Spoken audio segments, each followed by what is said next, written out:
Eco-diverse na pasyalan mula sa marine ecosystem, volcanic steam vent at iron-rich na mga bato. Yan ang mga pasyalan sa Negros Oriental. G tayo dyan kasama si Ian Cruz. Maliit na isla lang sa dulo ng Negros Oriental. Pero Oriental life is here. Apo Island. Lalo na kung masisilayan ang mahigit 400 makukulay na coral species. Marami ding isda, ganun. Tapos yung mga corals buhay. Buhay talaga.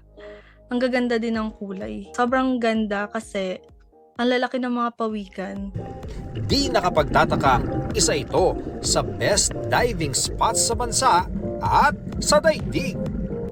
Pero di lang yan ang kamanghamanghang pasyalan sa Negros Oriental. Sa Valencia, Negros Oriental, umuusok ang gilid ng daan. Mga volcanic steam vent na naging atraksyon. Malapit ito sa Mount Talinis. Ligtas naman daw magpa-picture, basta saglit lang. Madaraanan lang daw ito papunta sa isa pang pasyalan, ang Pulang Bato.